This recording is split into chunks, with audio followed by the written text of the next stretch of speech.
Hey guys, so we've had quite a few questions on the iBooks Choose Your Topic lesson book. So I just wanted to take a couple minutes to talk a little bit about it. Now, like I said, you guys have really total freedom to make your information, display your content however you want. And there's a lot of people with questions as to how should I format this and things like that I'll address. First things that I want to address is, for those of you that want to watch this just to see how to save this, you have two ways, and I don't care which way you do it. Either is fine. First way is to go to File, and then you go down to Save, and you can just save that iBooks. It's a .iva file, and you can just save it to your desktop or wherever you want to save it, and you can just upload that file. It's perfectly fine. The other way is you can go to File and Export, and if you click File Export, you'll get this menu right here, and you can just save it as an iBook and export it and upload that file that exports. So either way is fine. Okay, so our iBook, it's going to have, let's go over here, 6 pages total. You're going to have 1 chapter and 5 regular pages. Now, I don't, this is kind of off of the cuff because I don't have all my resources on this computer, but I wanted to give you guys some help. So you can have 1 chapter page. That's when you go to File page. You click the Add page, the little plus. You have a chapter. Add that right in. And then you're going to add in extra pages as you go, depending on how you want them to format.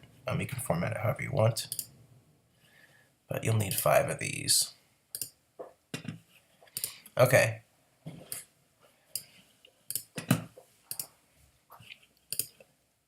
Now, for those of you that are curious about how should I format this, now remember that a book or a story or a lesson is going to have a beginning and a middle and an end, and we should really apportion out our 6 pages to that.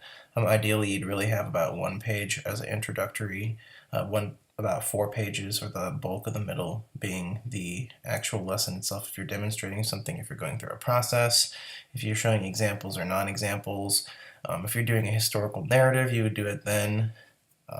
And then you would have 1 page at the end that would be a wrap-up, whether it be a review, an application type of a problem, or how could you apply or generalize this information to a different setting, or any sort of critical thinking, real-world problem-solving type of activity, or like questions for reflection or things like that.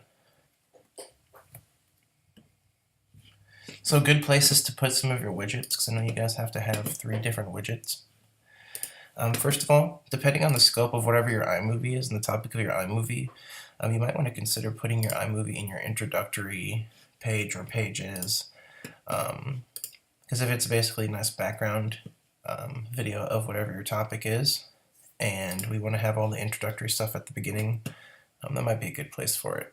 So remember that all your widgets are going to be up here in iBooks Author at the top, and if you wanted to put your movie in, you can use this media, and then you can make it as big or as small as you want, and you can just drop the image in, or the video in right there, and then you can caption it or give a description however you want, and it'll just play right there. Now, you could put your iMovie there. If there's a video on YouTube that you really like, feel free to use the same method that you did for the iMovie assignment, where you you ripped the YouTube video down off the internet using that download helper. Feel free to do that to a different video that you like. Even feel free to go into iMovie and edit it down if you only want a part of it. Then you can just pop it in. You're just basically just dragging it in from Finder, right there.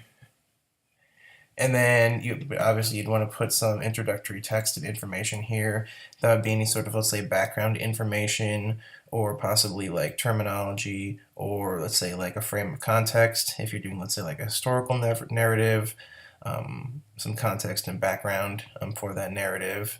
If you're doing, let's say, like a process or trying to teach like a concept, you may need to put some relevant vocabulary or things like that on the introductory pages, but just to get the student ready to go into the heart of the lesson, where we start to transfer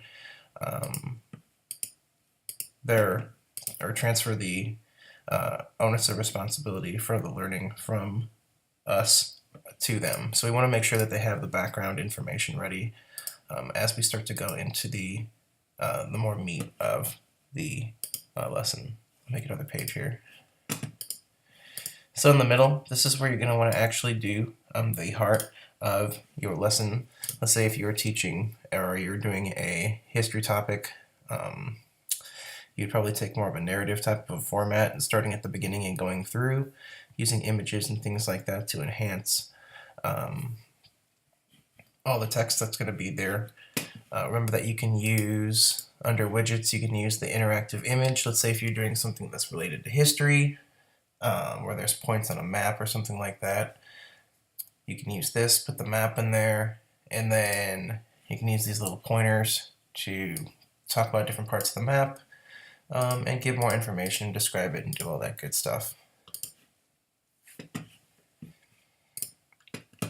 Okay, so this is where you go through your process. Or let's say if you're going to teach a concept like, if you're doing a really early concept, like I think someone was doing counting, we had shapes or colors or things like that. You would show different examples or non-examples where you could say, like this is, this is a red truck, or this is, okay, let's say I was talking about plants with my iMovie example. These are different types of plants. These are flowering plants.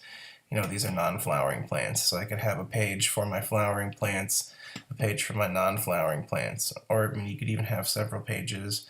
Depending on how many sub concepts are going to be in the under the main concept. So, and then at the end, that was going to be your perfect place to put a review, which is this guy right here, and where you could basically go over and check for understanding for whatever you were trying to do. Also remember that you can, through this inspector, which is right here, this little eye, you can give multiple questions in your review. Also remember, if you're going for way earlier grades, you can use this picture setting. So the kid just has to tap on the picture, so you can make that developmentally appropriate and things like that.